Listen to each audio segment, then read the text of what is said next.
Before we wander on into the episode, I just want to make sure that everyone goes out there and hits up the YouTube, check out the Spotify, check out Apple, wherever you're listening or watching to this podcast, is to go down, like it, subscribe, hit the bell if it's YouTube. Make sure you're getting those reminders. We do put these out every week.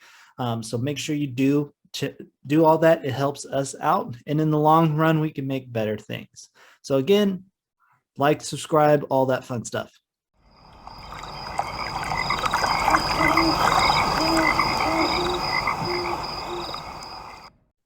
But I was driving along and all of a sudden I look out the window and I see a kangaroo. And then there's another one. And then there's like 100 or two kangaroos. And We can wander our way over, because this is Wandering Ways. What's Bigfoot possibility?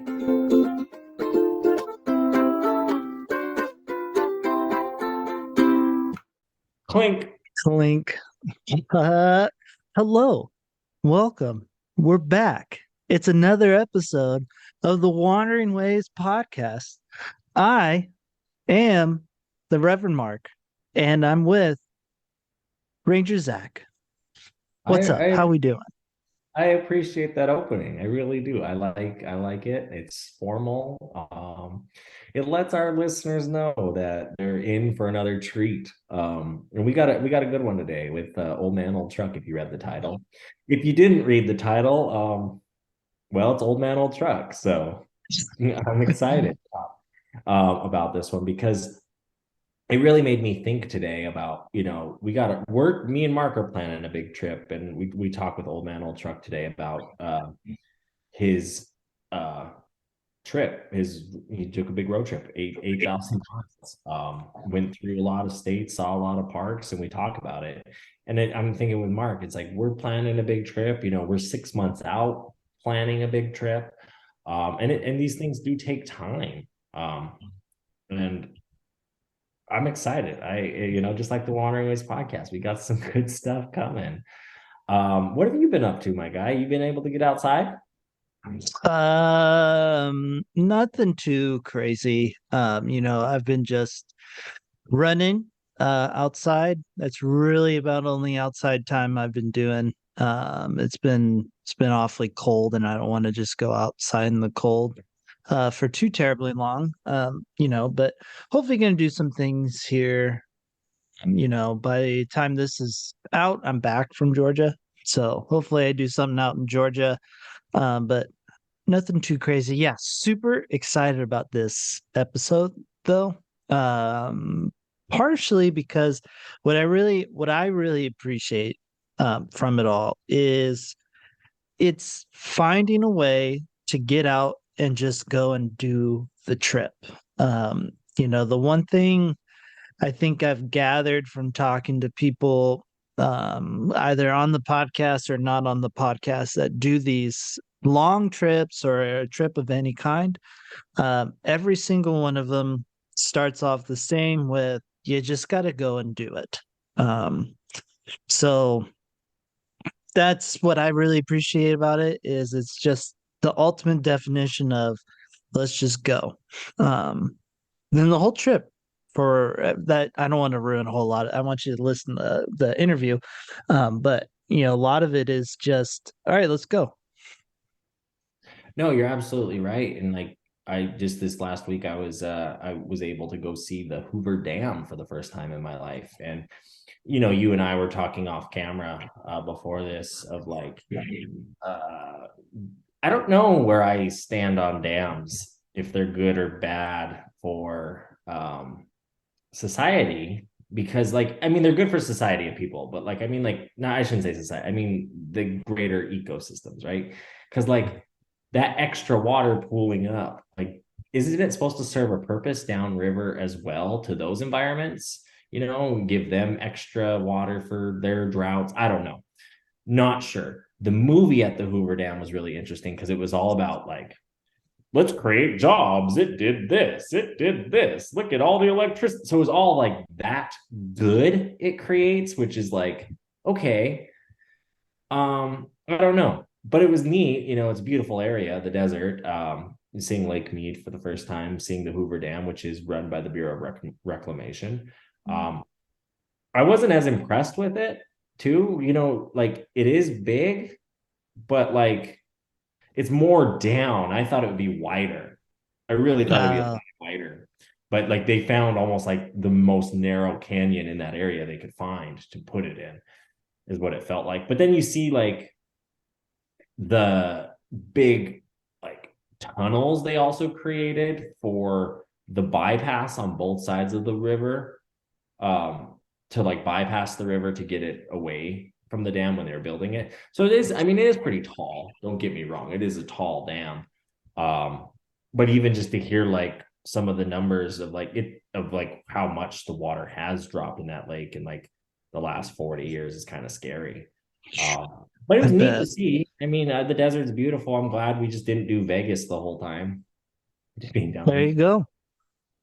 Getting out and doing things. That's what it's all about. And speaking of getting out and doing things, we're gonna get out and we're gonna do this interview. So, um, welcome on, old man, old truck.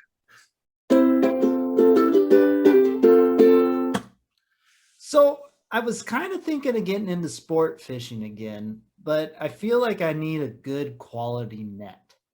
Well, you know what, Reverend? I got the key solution for you. Our friends at Blue Ribbon Net make this eco-friendly aquafade bag, so you're not hurting the environment. It's 100% biodegradable.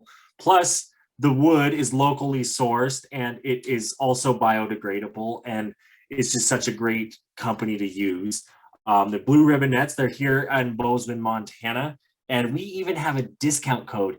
That's right. If you use the code Rougarou10, that's right. That's my Jeep, the Rougarou. Rougarou10, Rugaru10. You're going to get some discount on a Blue Ribbon net. You can get the long one if you're fishing the big fish, or you can get just the good river one, if you're like me and just want to catch a lot of fish.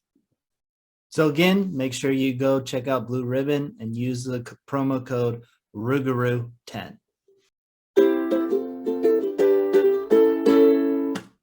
Hey there, Reverend. I heard that you might be running dry on your sticker supplier. Yeah, I've been looking around and I've kind of like run out of cool stickers to buy and put on water bottles and stuff.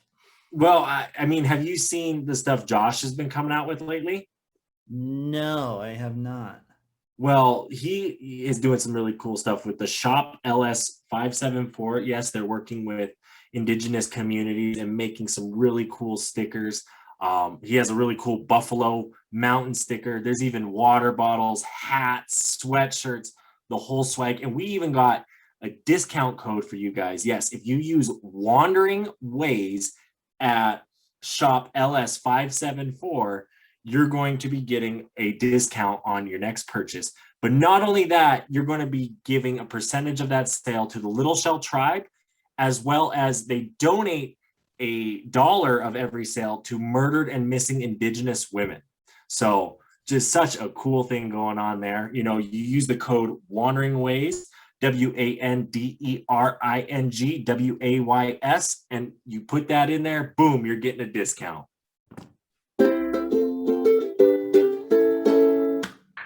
All righty, we have a super awesome guest on today. I'm super excited for this one. We have old man, old truck. He just got done with a good old road trip that he went on.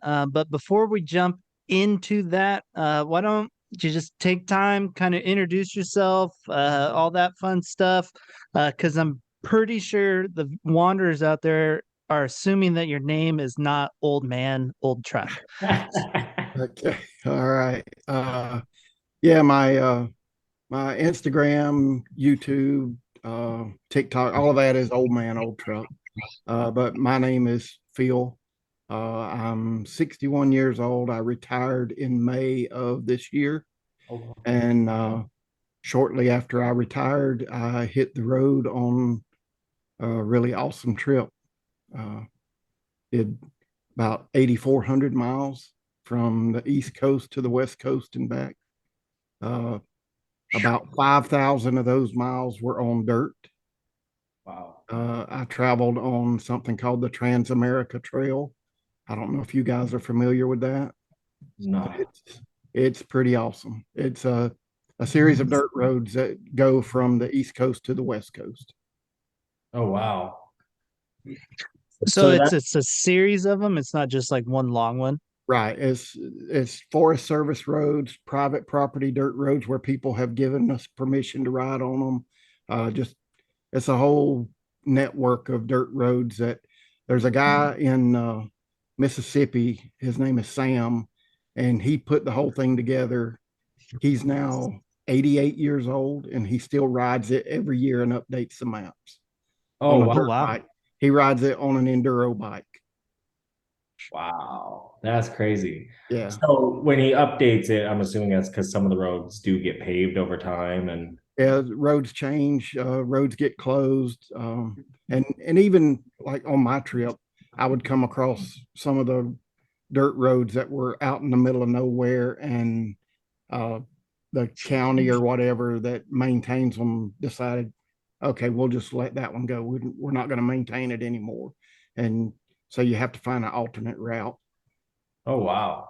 So is there any like I see when you said because I know you messaged me and you said you had eight that you drove the 8,000 miles and about 5,000 of that was on dirt. So is that other 3,000 those like interconnecting roads and So some of that, and then coming back from the West Coast, I drove on highways a good bit. oh yeah, Uh, that uh, makes sense. it just so happened that about the time I got to the West Coast, it was about time for my grandson to be born. So Oh, I needed to get on home. yeah, that makes sense. That totally makes sense.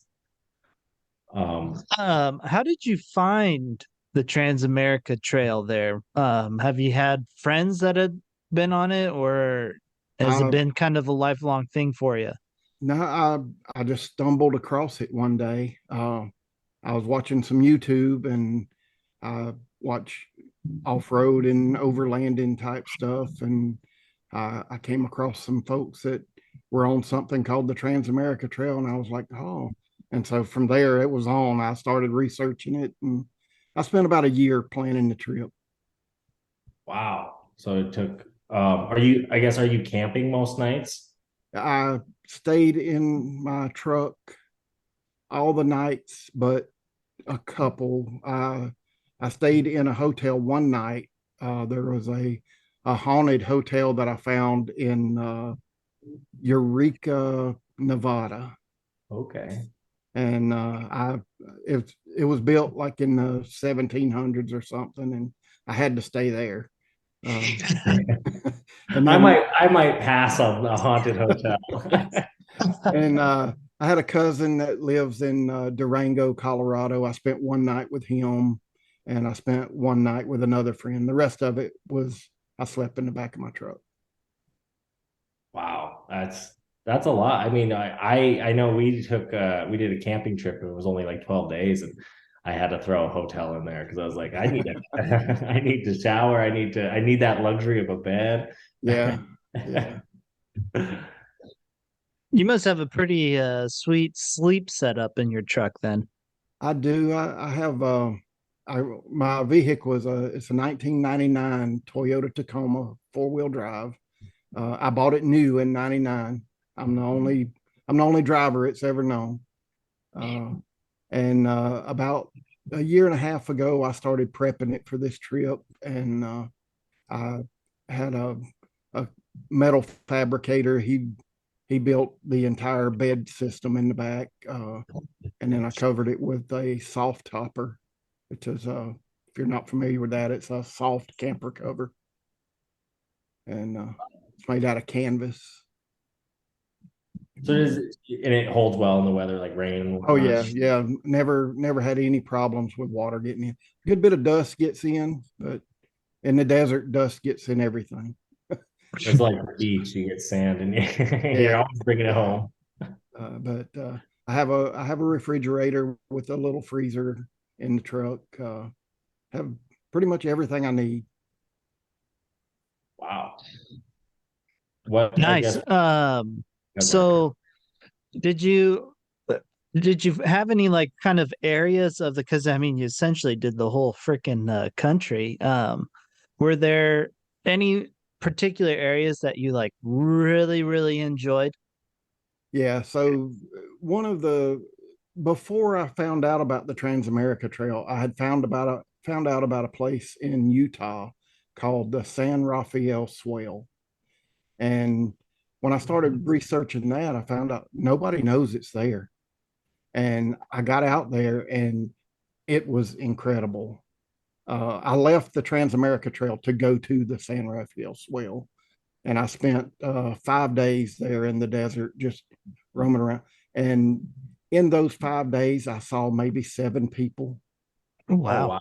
And this place, you need to look it up because it's the pictures. It looks just like you're at the Grand Canyon. I posted pictures of it, and people were like, "You're at the Grand Canyon, or you're at Bryce Canyon, or something." And but I'm like, "No, I'm at a place nobody's ever heard of." And Oh wow. and I was the only one there. I camped right on the edge of the canyon every night. It was awesome. I pulled up some pictures of it here on the computer, and the rocks, this formation just looks like a bunch of almost pyramids, kind of like Yeah, flat pyramids laid over. yeah, It's it's a really cool place. wow, that's beautiful. Nice. So you spent five days Yeah, down in that part. Uh did you just kind of like hike around or like what all did you explore your time there's down there? it's a huge place. I don't know how many acres it is, but I mean it's very big. I was able to drive around in there for 5 days and never be in the same place twice. Oh Uh, wow. there are roads all through the desert there, and it's just incredible. And like I say, there was nobody there. Wow. Do you have maps when you're in these areas? Because I assume it's like Eastern Montana where we have no cell service all the Yeah, time. yeah. I used that's a very good topic. I use Gaia GPS for most of my travels. Uh, and when I was preparing for the trip, I talked with some YouTube guys that are super big overlanders. Kevin from Lifestyle Overland, he shared some of his waypoints with me. Oh, that's nice. Yeah, and so I was able to find some epic campsites because of that. And Kevin's just he's super nice guy, and he filled me in. He had done a few YouTube videos on the San Rafael Swell, and really nice. So I also assume you probably have to get gas and gas cans and stuff when you're in these areas if you're driving in back in there because I Yeah, a lot I of yeah gas. I carry 7.5 gallons Oh, spare with me. I have a 5 gallon can and a 2.5 gallon can, and I carry that, and I carry 5 gallons of water with me, and you have to use them quite often. a good bit, yeah. I'll run it till I'm down to just about empty, and then I'll fill it.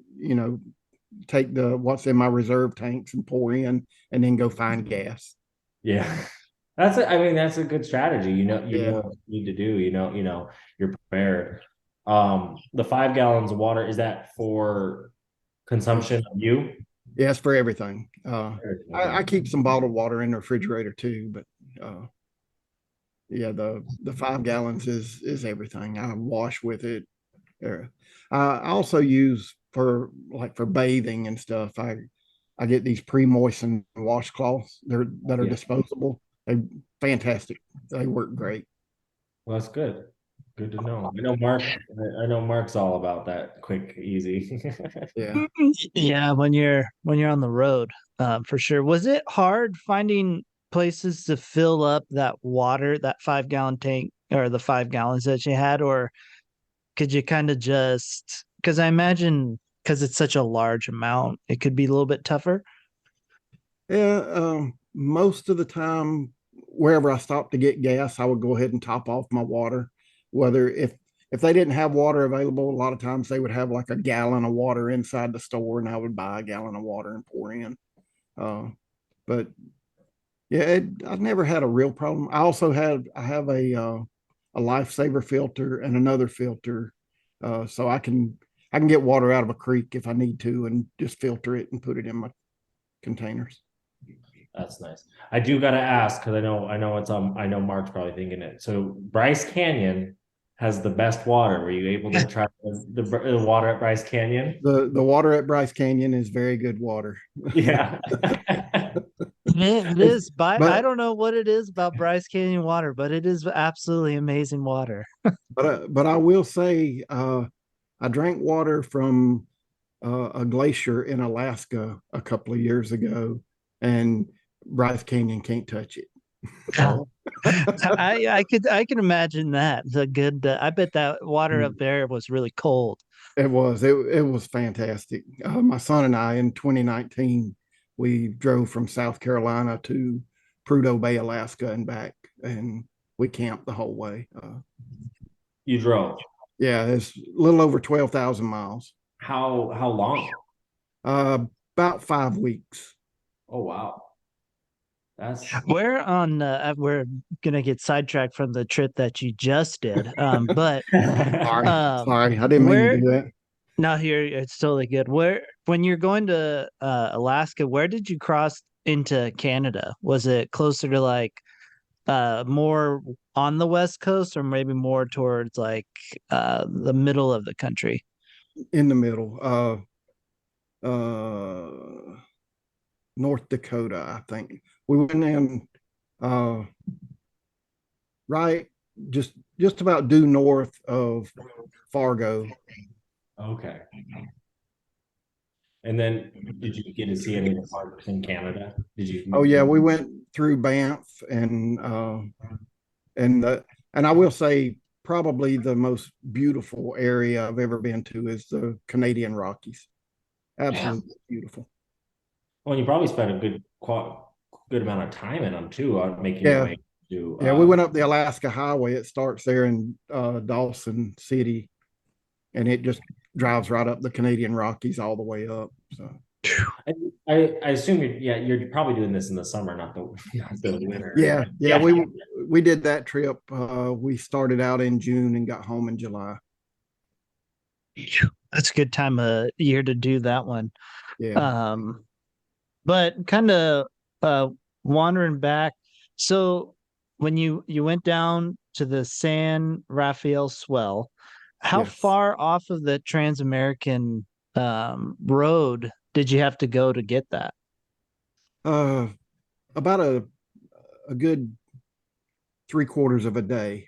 Oh, So it was pretty good ways off of the track. And then actually from there, I kind of made my own route the rest of the way to the West Coast. I left the Transamerica Trail, went down to the San Rafael Swell, and then made my own way. I went up and went into Nevada, rode on the Pony Express Trail, Oh, cool. which that was really cool. I'm an old guy, so the Wild West was a big part of my younger days, and things like the Pony Express, it was very exciting for me. Yeah, no, and the wow. Pony Express Trail would be actually kind of a cool one Yeah. to Went go by on. went by Butch Cassidy's house where he lived when he was a kid. Uh, I was just talking about Butch Cassidy with someone. Did he? you talked about it on your last podcast. On the You, Canyonlands, because Yes, yeah, yes, that's yeah, yes. you yeah. guys talked I about was Butch like, Cassidy, and it rang a bell with me. I was like, yeah, I went by Butch Cassidy's house. I was wanting to yell at you guys while you were talking about it. yeah. I was like, I was like, I was just having where what was that? Well, because I was up just in Glasgow, Montana, or up there. It was one of those small towns of 4 people that, it's like Dillingham, or I don't know, like it has a weird name. But my mother-in-law, she was telling me about someone famous, like I was up there. It was a Wild West person. I was like, really? Came from here? Makes sense. Like, Yeah. that's awesome. Butch Cassidy. So you got to tour his house and all that? Yeah, it's just a little roadside place there. You can pull over, and there's not there's nobody there. It's you just go at your own tour. But there's a house and a little barn there, and there's a few signs that just tell you this is where he lived when he was a child and everything. Nice. So then from there, you kind of just stuck to, yeah. Where did you hop into California? Is more I, so what I'm getting at. okay, I went into California. This was another key feature of the trip for me. It was when I found out I could go there. It was actually my son's idea to include this. Originally, I was going to San Rafael Swell and then coming home. My son was like, "You're going to be this close. You should go on." And so I went to Donner Pass. And I don't know if you guys are familiar with the Donner Party. Uh, which it was a big part of history when I was a kid. So that in the 1800s, there was a group of settlers that left the East Coast on their way to California. Uh, they got talked into taking a shortcut through what's now called Donner Pass, and they ended up out of 80 something people, 40 of them survived. Oh wow. And the ones that survived had some of them had to eat the other ones to survive. Maybe I have heard this story. Yeah, if you don't know anything about the story, matter of fact, my last YouTube video that I Okay. posted was about the Donner Party and my time there. Oh, Is it just like a really kind of rough terrain, or like Yeah, what well, made this pass so daunting? it's in the Sierra Nevada mountains, and uh, luckily the folks that did survive and some of the ones that didn't, they kept really detailed journals, and the snow was like 13 feet deep, and Oh, they were in horse and wagons, and by that time they had ate all the horses, so they were on foot in 13 feet of snow. And they came from the Donners, they came from North Carolina where they never got snow, and so this was a really major thing for them to see that kind of territory. wow. That's it's intense. But that is, I mean, the Sierra Nevadas, people do forget, like, yeah, California, Nevada, you think desert, you think warm, but Yeah, you get some nasty, like, and it accumulates fast. It's that yeah, heavy snow that just like 20 feet in a day. yeah. And then after I spent a couple of days there around Donner Pass and made my way through like Yuba City and down into the redwood forest there. And is that the redwood forest behind you, Mark? yeah, sure is. I keep those trees. I lived down there for a good 3 years, so I can't live Okay. without them.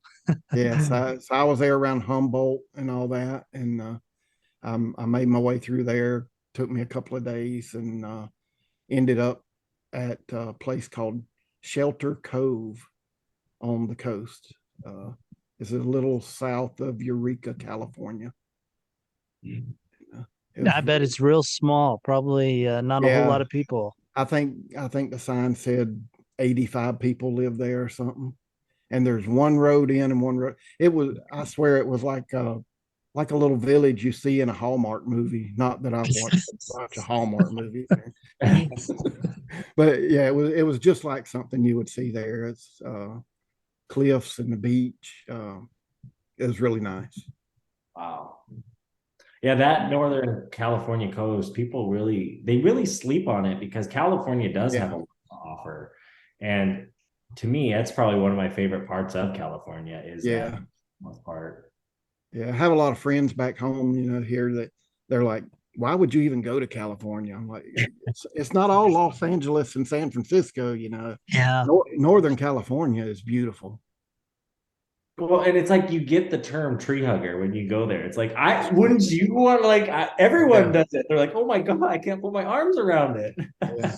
And so a few years ago, we went out to the uh, Sequoia National Forest there, and we got to see those.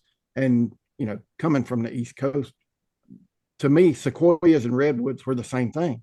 I didn't know they were different. We got out there and found out they're people at the sequoias were like, No, the redwoods are very different. So I made it my mission to come back. So I got to see the redwoods this time, and They are magnificent. I mean, they like just are. to me, it's like weird because they are like bigger trees. Like everything about the bark, the leaf Yeah, fits, like the where the leaves start, and you're like, yeah, yeah, it's amazing every time. I mean, I feel like I want to go right. We're talking about it. I'm like, I'm in Oregon, like, I could go down yeah. there.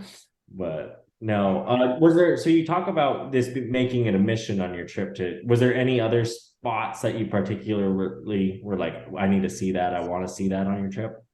Uh, there were a few things that just kind of came up. Like I was actually on the trip, and I found out that in Oklahoma they have a Twister museum. Oh, Uh, there was a movie several years ago called Twister, and in the town where they filmed the movie, they have a museum there now. And so I was like, oh, I need to stop there. And it was right off of the Transamerica Trail. It was like a couple of miles from the trail. So that was a good side trip. And uh, nice. I was driving through Oklahoma, and if you've never been to Oklahoma, it's boring. I'm sorry, Oklahoma people. I'm sorry, it's boring. I I haven't, so like, Um, but I was driving along, and all of a sudden I look out the window and I see a kangaroo, and then there's another one, and then there's like 100 or two kangaroos, and it was pretty funny. And I posted it on my Instagram, and somebody came back just shortly after and informed me that uh, a herd of kangaroos is called a mob. no. So Just was it like a farm or I don't know. I have no idea why there was a mob of kangaroos in Oklahoma, but there was. just in the middle of nowhere? Wow, Yeah, it was crazy. that's cool. But Yeah, that that'd be something to turn and look and go, oh that's a kangaroo. That's not native to North yeah, America. yeah. Well, I can imagine too, like you're on a road trip like that, and you're like, am I like hallucinating right now? Is there like Oh what's yeah. I definitely had to stop and back up, and uh, it was pretty funny though. And like I said, I was just riding along, and it was just the same old thing over and over. It was boring, and then all of a sudden there's kangaroos. Okay, thank you, Oklahoma. nice? Um, so I guess what was the trail in total? Like what I guess what states, cities along, like what was the whole, I guess? So I started out in South Carolina, uh, and these aren't exactly in order, but I did write it down. North Carolina, Georgia, Tennessee, Mississippi, Arkansas, Oklahoma, Kansas, New Mexico, Colorado, Utah, Nevada, California, Wyoming, um, Missouri, Kentucky, and Nebraska. Oh wow. So I hit all those states during that trip. That's cool. And okay, you went to Nebraska and Oklahoma. There is a question because I've always been told the person that invented the self-driving car drove through Nebraska. So which would be more boring, Nebraska or Oklahoma? Oklahoma, hands down. Really? I throw Iowa up there too. That's another straight Yeah, line. I was pretty boring. Yeah.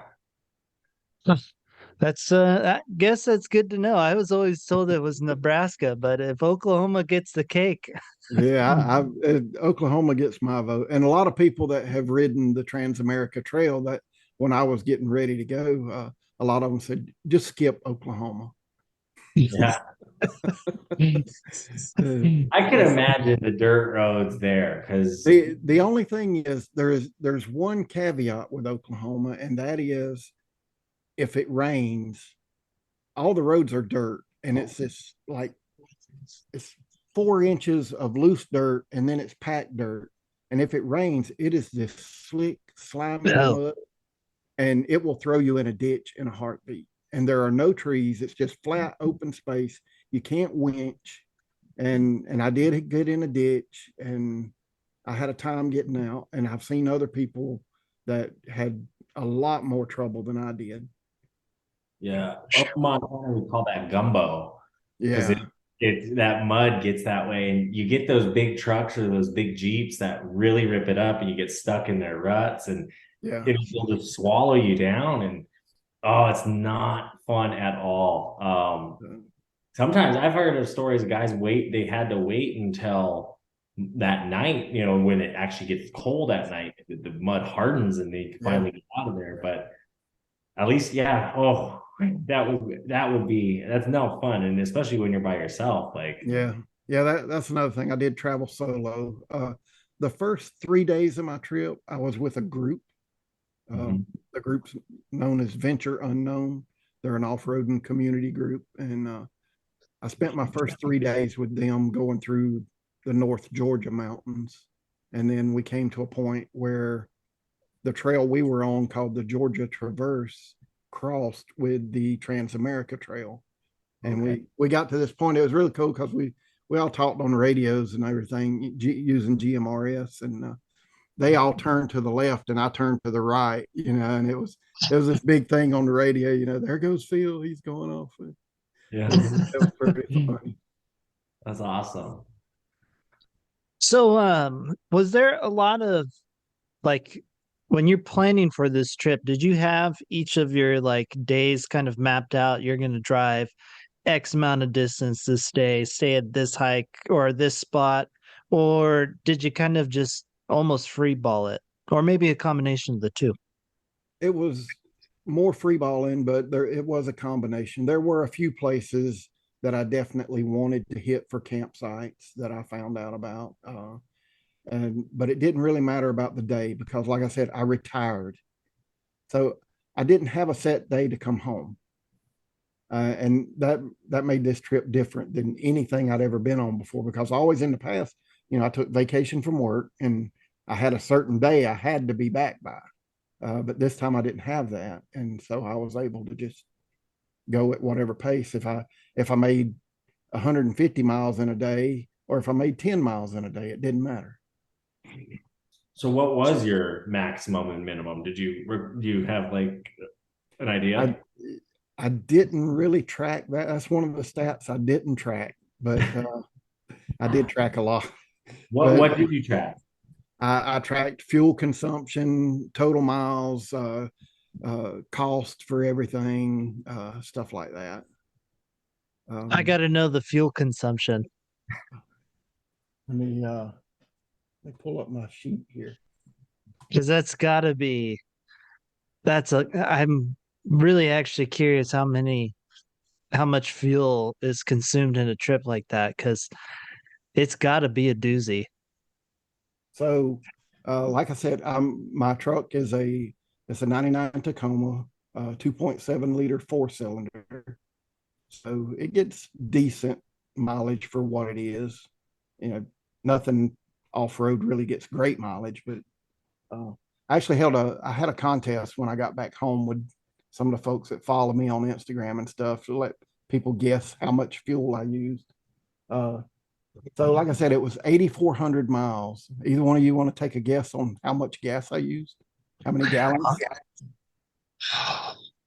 8,400 gallons. I'm gonna go off my Jeep. You probably filled I'm gonna guess God, like 900 gallons. I'm gonna guess 1,500 gallons. I used 342 gallons. Not as much as I thought. I got Yeah. about I got about 16 miles to the gallon overall. Okay, so what? Yeah, I guess what like speed? Because you're on dirt roads, you're probably going for. I'm sorry. The total gallons was 460 gallons. 460 gallons. That's still 460 gallons. that's way less than I thought. So total cost for fuel. Um, the cheapest gas that I got on the route was was in definitely in California. yeah, yeah. In Arkansas, I paid 2.79 a gallon. And this is what gas was pretty high this summer when you did this trip. Yeah, yeah. That was when gas was pretty high. But um, the highest gas that I got was in California, of course, and it was 6.95 a gallon. Yeah. That was in Truckee, California, right, not far from Lake Tahoe. Okay. No. Yep. Um, total fuel cost was $1,618.47. So not too bad. It's actually, yeah, that's not Not horrible too at all. bad for a month and a half on the road, Well, Yeah. especially because your car, at that point, your car is your lodging as well. So when you Right. are budgeting for a trip, that fits like, yeah, I can do this. Why not? Yeah. My total cost for lodging was $102.46. Oh, the one hotel. I had one hotel, it was $92, and then I stayed at one campground where I had to pay, and it was $10. Oh, so you found free campsites pretty much the whole rest Yeah, of the yeah, yeah. I The see. rest of it was dispersed camping. Nice. I'm sure a lot in Utah was a BLM land for sure. Yeah, yeah. Most everywhere that I went in Utah was BLM, and then in California I found a lot. So Was it hard to find that dispersed campsites? uh, on the eastern side of the United States, yes. Yeah. Uh, I probably stayed in some places where I wasn't legally supposed to be. Uh, Been but there. but the good thing, traveling solo, and if you drive till dark, uh, and slip in a place, rangers they're not usually coming after you. What are they going to do? Tap on your glass and say, "Oh God, sorry, you can't camp here." And by that time, you're like, well, "I got to be up anyway to hit the road." The one time that happened, it was I had just set up camp, and a ranger stopped by and said, "You planning to stay here tonight?" And I was like, "Yeah." He said, "No, you're not." But he did. He was real nice, and he said, "If you'll go right up here and turn to the right, there's a place over there where you can stay." Oh, nice. That is He very just let me know I couldn't stay where I was. nice.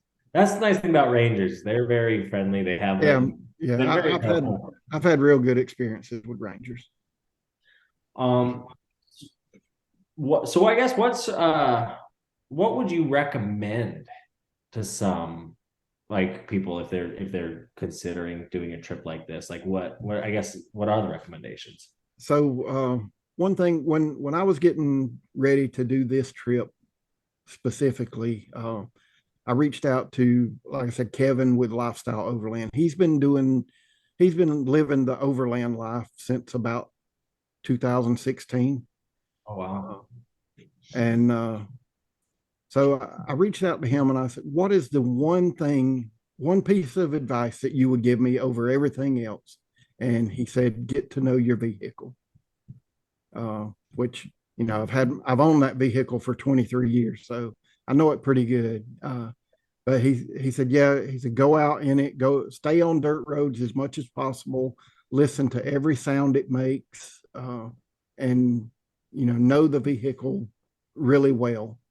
And that was great advice. Do a lot of research, figure out where you're going, use some kind of mapping software, whether it's Gaia or OnX Off-Road, any mapping software or paper maps even. I did carry paper maps with me. I love a good paper map.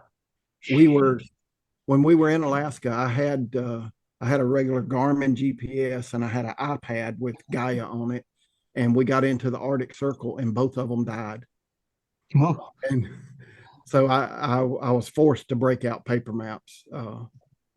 You need to have backup. yeah, it's a good thing you did have backup. Yeah. Uh, I which do. I in my Jeep in that glove box, I mean, typically it's here in Montana or Oregon. So I have an Oregon highway map, a Montana highway map, and even Yellowstone and Glacier because I have to because I go to the I frequent those a lot. But I it's you never know. I mean, there's a point where that digital will do that to you. Oh yeah. We tend to forget we're on the very beginning of technology, the digital technology era. You know, they haven't had 1,000 years to perfect this yet. In the early 80s, I actually worked as a cartographer for a while. So I have a Oh, love for maps. I used to make maps, and that was a really cool job. so are you while you're doing that, are you going to these places to help make these maps, or what? I guess what does all that entail? Yeah, well, I worked on a survey crew, Okay. and we would go out and survey the land. We would do what we called cross sections of the land. We would get the elevations, and like you look at a topo map and you see the elevation lines. We we were the ones that did that, and Oh, wow.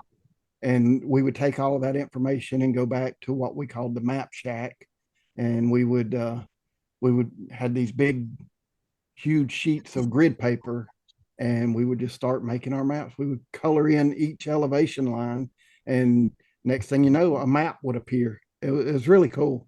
I Oh, cool. was I was 25 years old, and Nice. it was a super cool job. When I wasn't at work, I was in the woods backpacking and stuff, and then I got this job, and they were paying me to go in the woods, and I was happy as I could be. That's awesome. But that's great. You found something you love to do in the outdoors. It's a job that you could do outdoors. Um, And like it's like colored by numbers, you know, yeah, the it was map. exactly like that. Yeah.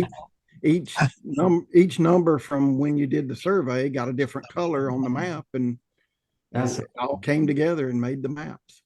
that's and then you're actually out there measuring this stuff. So Yeah, no, that's really cool to see because it all comes together, you know, full circle. And yeah, now you're following your maps, hoping that they lead you on your journey, right? yeah. Um, When you're doing this trip, or I guess from the trip now that it's over, what kind of like biggest challenge when doing a trip like this? Because I mean, it's kind of daunting. It's 6 weeks. You're on the road. You're driving countless miles. So I'm just curious what kind of like what was the biggest challenge you had either in the research, prepping, or during phase during the trip? Uh, a couple of things. One was the absolute worst day on the trip. Um, I was in Arkansas in the Ozark Mountains, and uh, the Transamerica Trail was blocked. Uh, and so I had to find an alternate route. And the road got really, really bad. I mean, it was rough. I was having to drive over boulders and through rivers, and it was bad. And then the GPS, I don't know, it was the map just started spinning in circles on it. And so I was basically lost out there. And that was a big challenge there. Uh, I was about ready to just say, I'm going back home. And but I stopped and regrouped, and I got my act together and got out of there. Then in Colorado, I drove upstream in a river for about maybe 150 to 200 yards, and everything was fine. I went and found camp. The next morning, the truck started giving me trouble, Oh, and it ended up being the alternator, and I was out in the middle of nowhere. But luckily, I have a dual battery system on the truck that also incorporates a solar panel, and the I have an intelligent charger on the battery system, and it will sacrifice the auxiliary battery to save the starter battery. And so the truck was running off of that, and it was incorporating solar.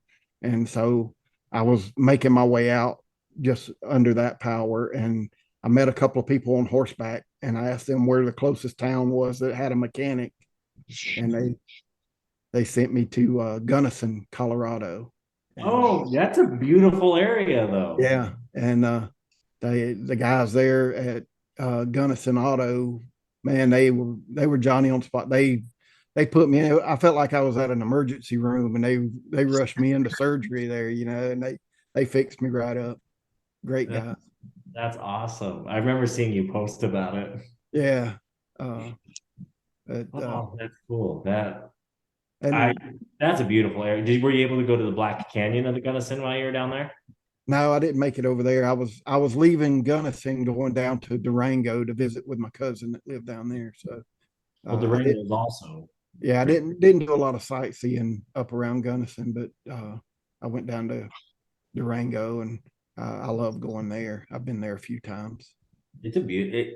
I would put Durango kind of like in the same category as like a Sedona, but Yeah, more discreet. yeah. I like it. Oh man, I just lost it. I had a question.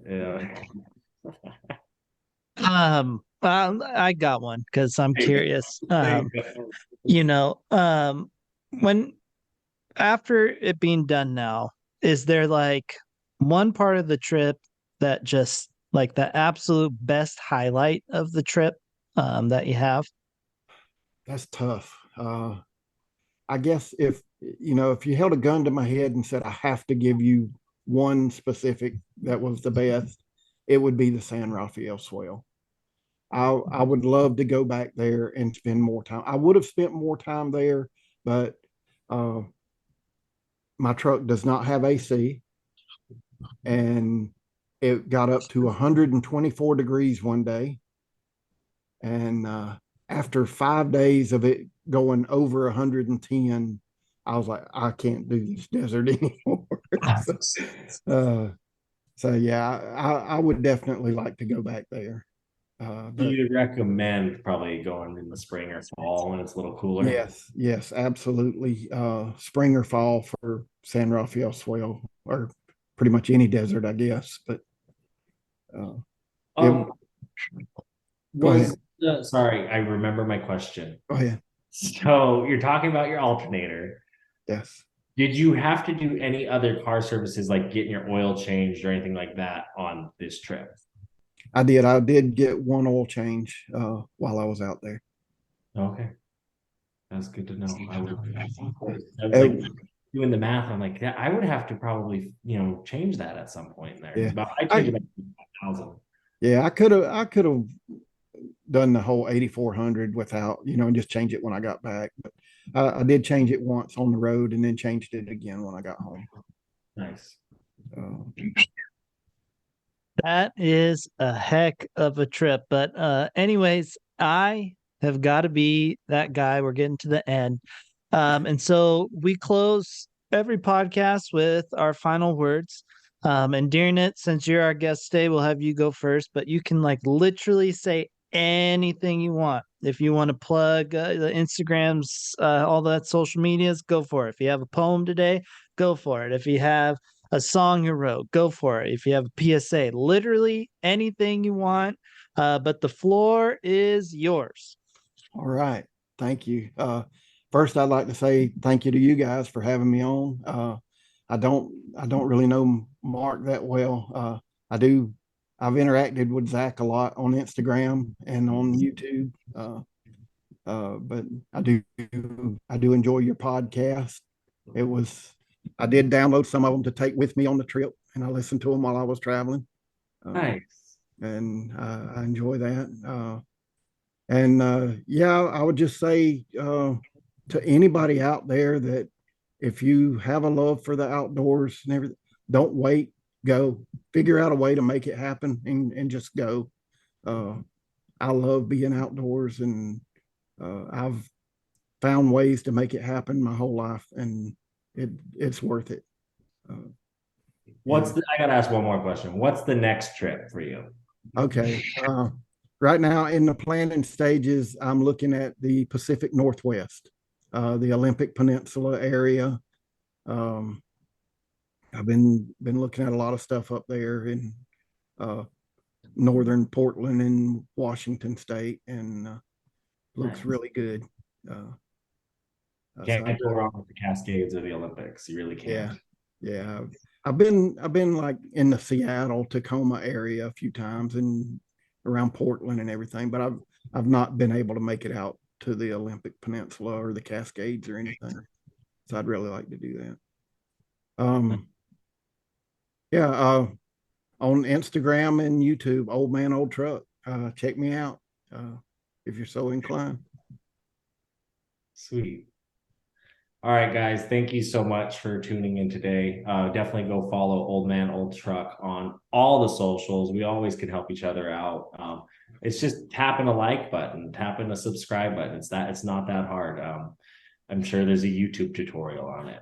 So go definitely check out Old Man Old Truck. You can also check out the Wandering Ways podcast on social media as well. But I just want to thank you today for being on. We all have those bucket list items. You talked about the San Rafael Swell out. I think I said that right, out in Utah. Definitely some like me and Mark in the mix. We've talked about Iceland a lot. You're hearing about it. We're starting to plan it. We're starting to throw money at things. So you just got to do it, like you say. You just got to like take that step. If you want to do it, only you can do it. So go and do it. And that's all I got. I love it. Reverend's final words of wisdom first. Thank you so much for coming on today. It was an absolute pleasure to talk to you. It sounds like an absolute banger of a trip. 8,400 miles is no joke, regardless of really what you're doing. And for all the stuff that you kind of saw along the way, it's really sweet. And I love hearing you talk about it. That just get out there and go kind of attitude is really, really fantastic to hear. It's a great one. This is the first podcast of 2023. So it's super awesome to start the year off this way. So again, thank you so much for coming on today. It was a pleasure. And with that being said, peace out, everybody.